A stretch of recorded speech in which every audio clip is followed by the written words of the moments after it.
Hi guys, Dawna here with Dawna Campbell. She is known as the Mind Whisperer, and today she has a story about how she decided to move to an ashram. So, without further ado, I will let Dawna tell you a little bit about herself and then take it away. Hi, and thank you so much for having me here with you today. It's a pleasure to be here. Awesome. So, why did, the question will be, was it better to move to the ashram? But that's not till the end. So, tell us why you did it. I had been working in the financial services industry and I had been there for about 10 years. And what started happening was my health declined because I was responsible for $500 million of other people's money. So I had several offices. There was about 3 or 4 offices in 2 different states. I was a corporate mom. I had a young child. I had a newborn baby, the whole house, everything. And I couldn't, after 2 years of my health declining, learned through alternative healing that I wasn't able to digest food. And I turned to alternative healing because doctors in Western medicine, after 2 years, were not able to figure out what was wrong with me. Okay. I kind of had the same thing, not necessarily as much as you did, but I've been there on that journey. I was in corporate America and it started taking a toll on my health, so I totally can understand that. Yes. Yes. And then what happened was because I wasn't able to digest food, which meant something in my external life I wasn't able to digest either. But I was not able to see that. And then when I got healthier, just with some enzymes, what was showing to me was the anger in the marriage, the anger in the corporate world, all of everything I was absorbing, which helped my body break down, but also the infidelities in my marriage at the time. So my marriage of 14 years ended. And then I realized that something needed to change, and that was me. And that was when I made the decision that I was going to move to an ashram, which is a spiritual living community, to figure out what was going on. And did your kids come with you, or did your kids stay with the spouse? No, my 2 children moved with me. I had custody of them. So we moved there. We were in the Portland area. So I stayed in the United States at the ashram.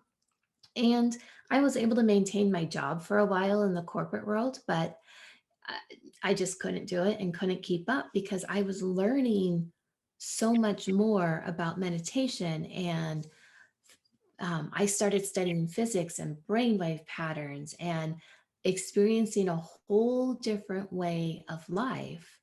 And that truly was a transformational period. And then when I left the ashram, it was a year later, nobody was hired in the financial services industry because it was the global recession. So I became financially devastated myself, even though I followed all of the money rules, just like I taught my clients, just like I taught my financial advisors. And all of those things happened within a 4 to 5 year time period. So your life was completely transformed after this. Oh, yes, yes. There was no going back. It's interesting because we all, most of us are part of corporate America in some form or fashion. And the mentality of corporate America is go, go, go, go, go, go, go. And you don't know when to put the brakes on because you're always trying to either help somebody, get the review, get that raise. You're always living on that Absolutely. hamster wheel, for lack of a better way to put it. So for me personally, I got to a point, I was a claims supervisor and I was managing people and it was very stressful and I had other outside issues with my husband and my grandmothers were living with us at the time. And Mhm. it got to a point where I was just so stressed that I was sitting at my desk at times going, I'm going to quit. I was on the verge of a mental breakdown and you don't realize that until you are just so worn thin. And then Exactly. yes, it takes the toll. It takes a toll on you. Mhm. It does. And when I started studying the natural medicine, I studied herbology, I studied, natural hormones, everything, you name it, brainwave patterns. And what I started learning was that with the stomach not being able to digest food, there was something in the outside life that I wasn't able to digest either. And that was my introduction to how our beliefs work, how our thoughts work, and the energy that we apply behind it. I studied with a medicine woman after that, a Zen Buddhist monk, some yogic healers. And what was happening along the way was they were showing me their different secrets to transform and change this energy and the energy that fuels our thoughts. And when that happens, you get to live a whole different life when you shift from that stress, worry, pressure state to a life of happiness, prosperity, and love. And so I learned their techniques. I studied different healing modalities, and I have an international healing practice now after 11 years, sharing and showing these techniques and working with clients doing what I did for me, but for them. That's incredible. Um, I have to go way back. Did you have a lot of trauma as a child, or was it just the stress of the job and the marriage that really that you had to heal from? I don't know that I had a lot of trauma growing up as a child because when I hear other people's stories, what I experienced wasn't in the same comparison. I don't think you can compare trauma because it's always based on the point of the view of the person Exactly. of who experienced it. Did I experience a lot of anger growing up? Yes, coming at me from parents, from different situations, from school, because that was the environment that I was living in. And I thought all of those things were normal. And as I got older, today we see those things as abuse. But growing up in it, it wasn't defined as that. Oh, exactly. Abuse, as I was talking to a person the other day, abuse is abuse. You don't see it as abuse at the time because this is your life. And the only reason I ask about the past is because I noticed that in life, we are Mhm. very cyclic and we tend to gravitate toward people that we're very comfortable with. And even if that's an abusive situation, we end up hooking up with that.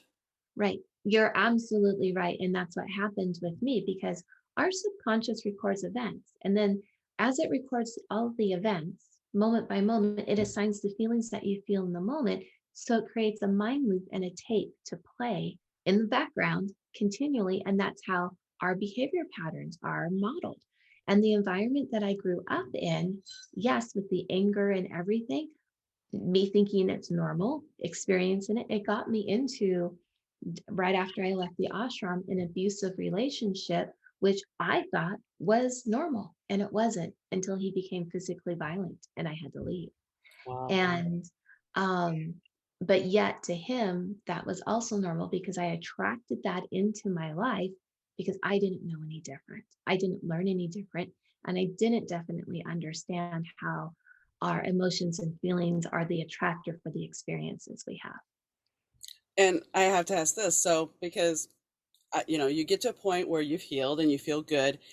And then it's like, dare I say, the universe kind of tempts you and goes, here's something that's very familiar, and you feel triggered, whether it's a good trigger or a bad trigger. Uh-huh. How has it been for you to avoid these triggers? When because what I do is I help align that subconscious to the consciousness so those triggers don't happen. Okay. But when I do have a trigger, I stop myself because that is my indication that something is out of balance. And then I take a look at what it is that I'm doing and why did I get triggered? And then I see, am I inviting this into my life to sabotage myself, or can I breathe through it and just let it pass so I can have exactly what I'm asking for? And it's when you feel anything that is not of your natural state of being, the peace, the calmness. So when you have stress or anxiety or depression, that's the indication of stop. That's a trigger. Something's out of balance and needs to realign. And so that's my gift. That's what I do for me. That's what I do for other people. That's awesome. When you started practicing meditation, did you ever have a connection? Because me personally, I've had things come up from my past that I kind of buried. Yes. And I would sit there and start meditating and start crying. And I'm like, what is this about? Right. So it's connecting and pulling stuff from the past that you blocked. Did you Yes, have that experience? I did. And in the beginning, when I was learning, I was just following what guidance I had and reading some books and would sit down. Okay, they say, close your eyes and try not to have any thought. And Yes, monkey mind that's comes not in. easy. Yeah, monkey mind hits you, and then you're like, Right. okay. We're done. Yep, and then you just allow. So I would that was the time I looked at the Zen Buddhist monk, and he had us do a walking meditation and had us walk very mindfully, very presently in a circle with a group of people. We had to know where our feet were, which one was up, which one was down, the distance between each person, what was all around. And after 20 minutes, he sat us down and said, "This is a metaphor for life. And when you're in this state of being, this is how we live life. It's not something you do for 10 or 20 minutes a day or to stay in this state. No, all of you were very present and very mindful with what you were doing. So there's a piece about meditation, about being in the present moment. And that was when I realized that you don't do meditation, but you embody or become meditation, which is also why I moved to the ashram because it you got to do this a lot every day and to be in that state. And that was when I realized that when you embody meditation, it's like praying a prayer, but you become the prayer that you just prayed. And that's what it means to embody the meditation. When you embody it, when you sit down, those things don't come up. They don't come back into the awareness because they've already been worked through and it's not a part of the beingness anymore because that pain can transform. So would you say moving to the ashram, I don't want to say saved your life, but because you said you got into an abusive relationship Yeah. afterward. So was it a wise choice? Was it better to have moved there than not? Yes, absolutely. Because it started giving me skill sets, and my children went to their school, and I did their teacher training program. And it taught me a whole different way to live and a whole different lifestyle. The person that I was with, um, when we moved out of the ashram and back onto our own, um, he had been in and out. He wasn't there the entire time. So what started happening was he was going into his normal patterns while I was living the lifestyle that I just learned. And there was a clash because I changed, but he didn't. And he didn't know how to handle that. So it started becoming abusive towards me because that's how it was in his family.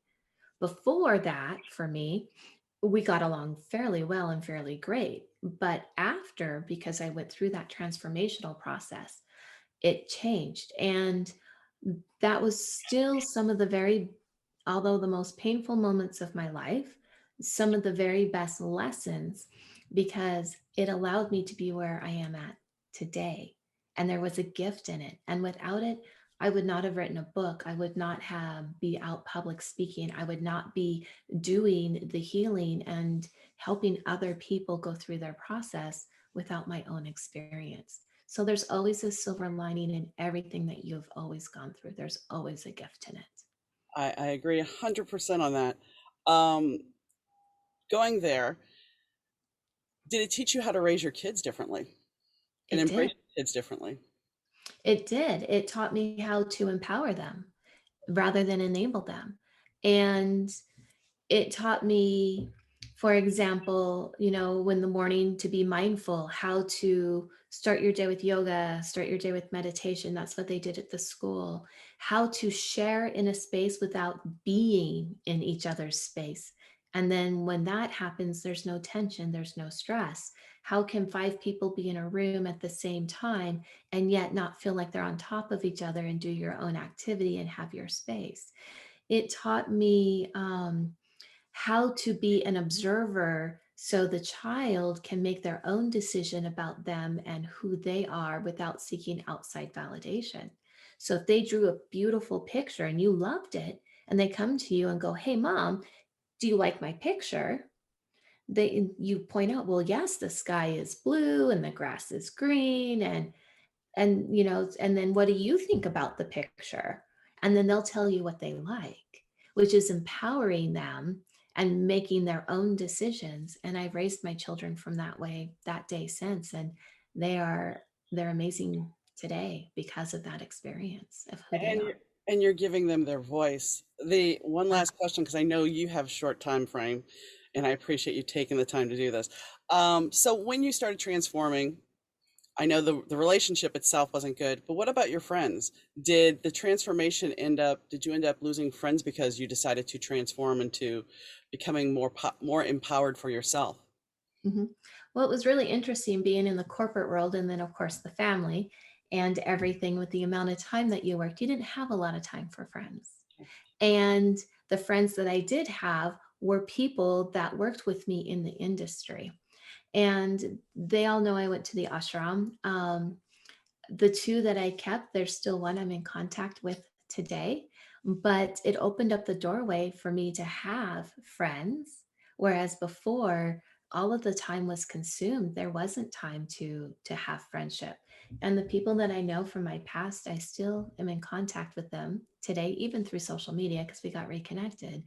But I found that really interesting and that question that you asked because there wasn't time, and now I have time, so there's a difference. I just know that sometimes when people transform, I mean, besides family, friends, they all Mhm. kind of drift away because they don't like the new you. Right, So that's right. why I posed the question, because it's very fascinating to watch when people embrace that you are empowering yourself, and when people are just kind of like, what's wrong with you? Mhm. Nothing's wrong. I'm finally seeing and moving on and growing. So Yeah, absolutely, and that's exactly how it works because you match in vibration, and if you shift and change, then this has the opportunity to match mhm. or fall away, and the new comes in every single time. I have a lot more friends today than I ever have in my entire life It's after gotta be going through that. I'm sure, and it's got to be rewarding that you have that connection with people. Absolutely. Well, I know that you are very tight with time, correct? Oh, yeah, we have a few more minutes. Okay. Oh, Well, maybe we can do this another day, another podcast if you're willing. If not, I understand because you're a very absolutely. busy lady. Tell us what you do. Tell us about your website and all the Mhm, things that you do offer mhm. and where they can find Um, you.